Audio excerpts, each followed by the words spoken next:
What's up, y'all? My friend has convinced me to do a Spider-Man Brand New Day review. So yeah, this movie was really good. I really did enjoy it. I had a fun time with it. I was very hyped, and I'm so glad. Like recently, the recent things I've been seeing, I've been very hyped for them, and my expectations always get like crumbled up. But this movie lived up to the hype. It was good. The action was nice. I almost cried 3 times. Like they know how to pull on your heartstrings.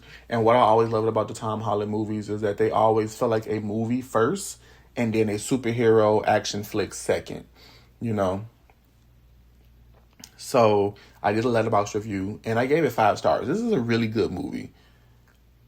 It's not to say that I don't have things I dislike, but they did not take my enjoyment out of the movie. So one of the main things that kind of takes me back, like since the Tom Holland movies was happening, was that he always had some type of help. So like a lot of it was the Stark text. Tony gave him a lot of stuff, helped him a lot, like especially in the first movie. The second movie, he didn't have Tony, but he did have some type of tech from Tony to help him out.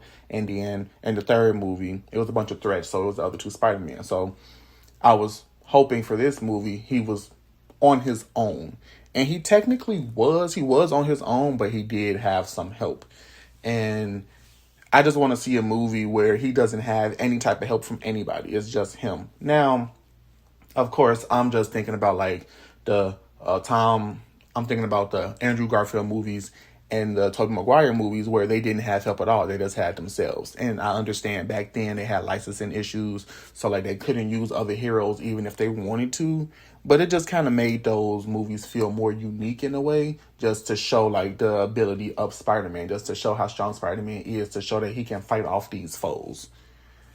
And last thing, it wasn't a big problem, but like exposition, I really don't like exposition dumps. I like it to a point where you're telling me what's happening or the backstory is like explaining something, but like when it goes for too long, I kind of be like, yeah, okay, we need to wrap this up.